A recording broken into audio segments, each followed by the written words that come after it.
Good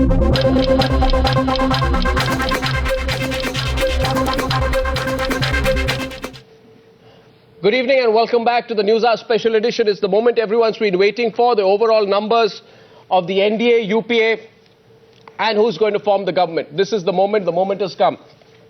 And Navika, it's been an interesting run over the last couple of hours. I think before we present the numbers, a big story that I read so far as we were bringing these results was the following. I did not see a huge NDA gain. I saw substantial UPA losses. I saw this country in this result gravitating towards a situation where it is possible that it's going to be a completely hung verdict. Options will be up in the air. There is no Modi wave right now. There's a lot of work the BJP has to do. How are you reading it? Well, it's clearly Congress down from 206 to 119, the BJP up from 116 to 131. But the big story is together the two national parties are not even halfway in the parliament. There are 250 seats, which is a substantial low from the original 300, 320 that they traditionally used to get. The big story coming out of this entire survey is the fact that it is the regional satraps who are making the gains. It is Jaya, Maya, Mamta, Mulayam, any of these, if they make a combination, if they try and put together a front, it's wide open for them. The BJP has the edge. It is the single largest party. It is so far the single largest alliance, with the NDA getting 156, the UPA getting 136. So far, that advantage with the NDA. The big question will be the challenge for the NDA to get in new alliance partners, and that will be Narendra Modi's biggest challenge. So I'll take you through the graphics very quickly. Please look closely at your screen. Vinod Mehta, thank you. Welcome to our panel. It's going to be an interesting national projection. For the UPA, the story is that they go down from 228 in 2009. They're going down to 136. It's also going to go on the big screen where Jemrog is standing there with us. That means a fall of 92, a terrible loss for the UPA, a full vote against the UPA to government. It's going to be extremely difficult for anyone in the UPA to say this is a vote against the NDA and for us. It's certainly going to be a big blow. Absolutely. The second situation, we're going to go into those alliances in some time. As far as the NDA is concerned, the NDA gets, compared to 2009, from 132 in 2009, they go up to 156 in July 2013. That's a positive change of 24, but it's nowhere close to the kind of numbers that the NDA needs to form the government in Delhi. In fact, it means that the NDA is 116 seats short of the halfway mark. There is a third front and a fourth front. Suffice to say, these two fronts together will get about 253 seats. So as far as now we've got the NDA and UPA tally, and Jay will take you through the numbers for the NDA and the UPA. Go ahead, Jay. Absolutely. The NDA has 156 seats projected. The UPA is 136. Now it's very interesting. Each of these fronts actually needs to cobble up some sort of a mega or a grand alliance to make even its first bid at par. In that sense, dealing with a lot of regional satraps. Now, you also have a possibility like this, not unlike 1996, where the whole host of regional satraps actually came together to form something like the Third Front or the United Front. If memory serves me right, that tally at that point of time was 174 seats. And then these 174 bargained with the Congress for support, and that's where the government was institutionalized.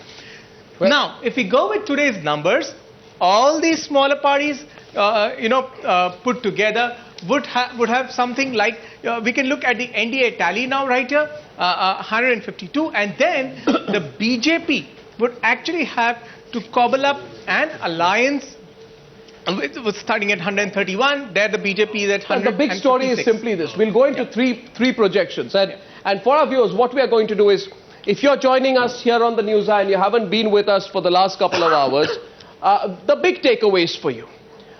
This election is seeing a huge vote against the Congress party, huge vote against the UPA. They're virtually decimated. is no other word for it. The BJP has not been able to take advantage of the anti-incumbency vote. It's such a slow progress for the BJP at 131. Substantial losses in key states, somehow retaining its presence in states like Madhya Pradesh and Chhattisgarh.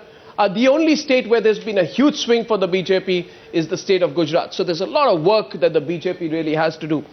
I'd like to welcome our guests at this stage, Abhishek Manu Singhvi. Good evening. Thank you for joining us on our national projection. Ravi Shankar Prasad, good evening, sir. Thank you for joining us as well. Good evening. Thank you very much. And Naresh Gujral of the Akali Dal, thank you very much as well, sir. Abhishek Mishra of the JDU will be joining us.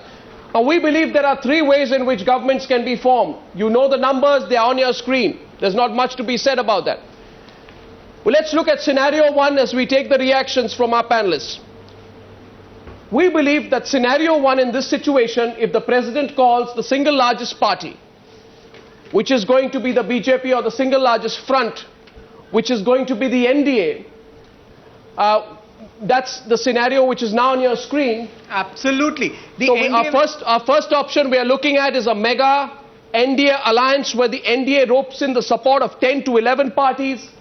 If it manages to get the support of these key parties and 10 to 8 to 9 other parties, then it can come together with a number of 266. It will be within striking distance.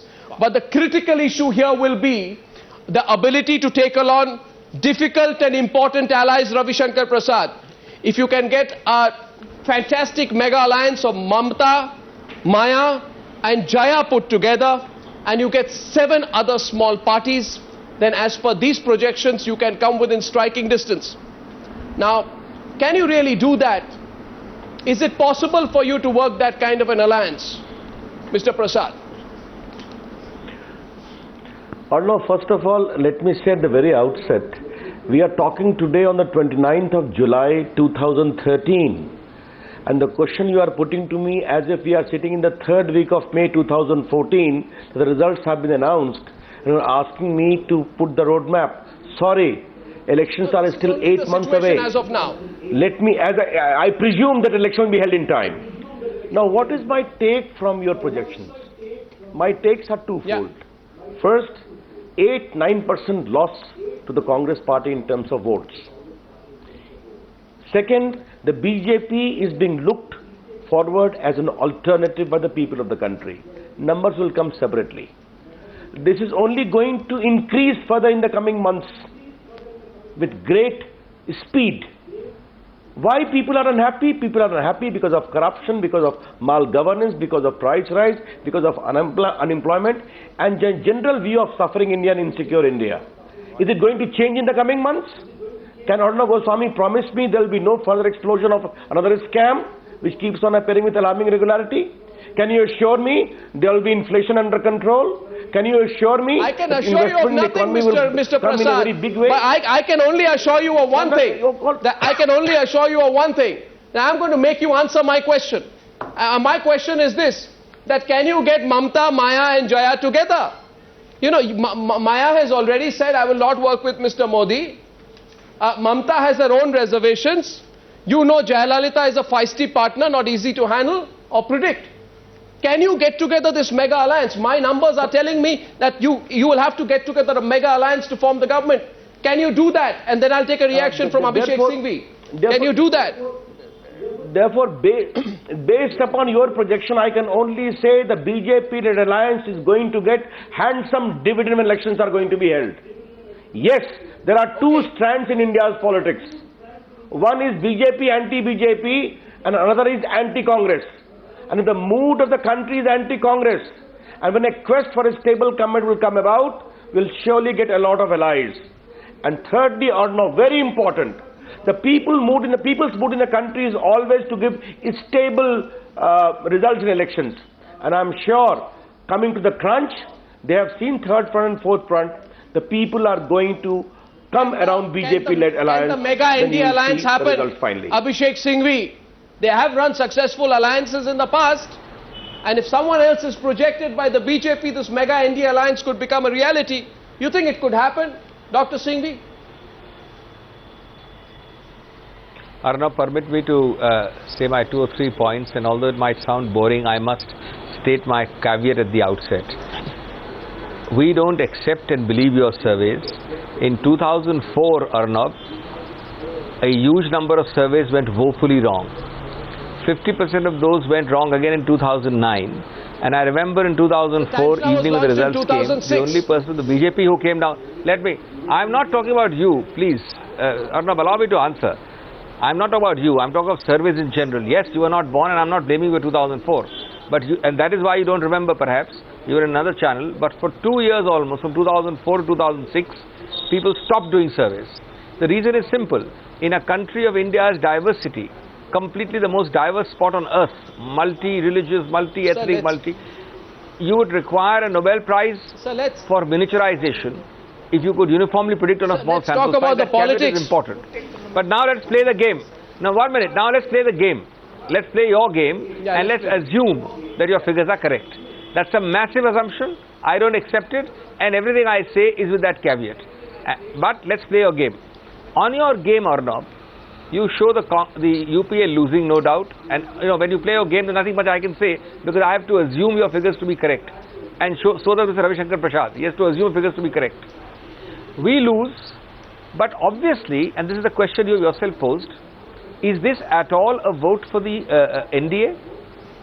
It miserably fails all the litany of charges which Mr. Prasad rattled off.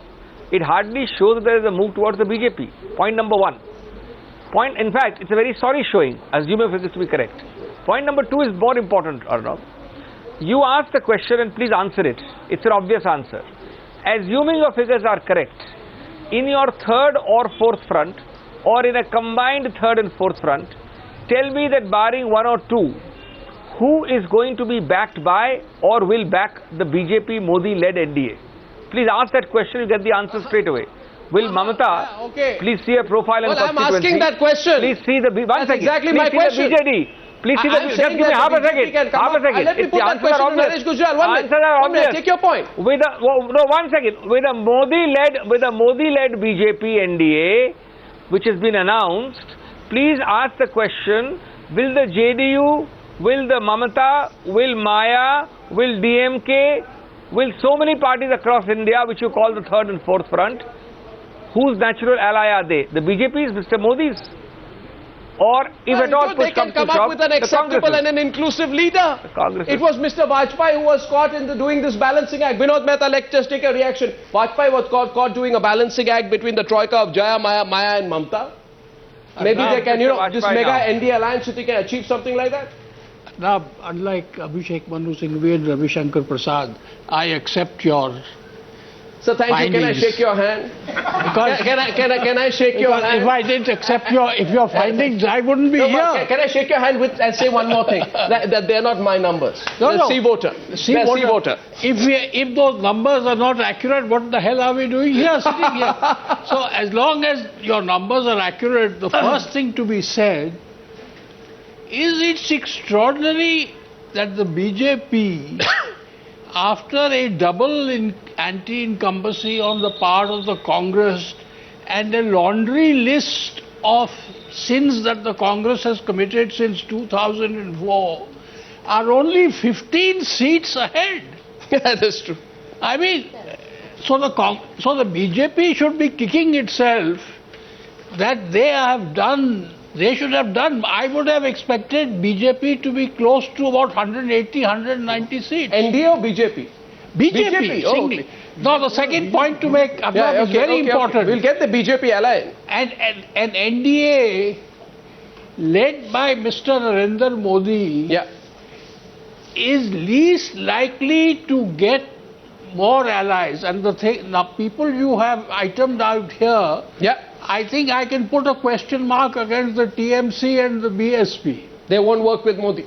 They won't work with Modi. So that's good for the other BJP leaders. So the big question is, if your poll is right, have they got the wrong candidate for the Prime Minister? Well,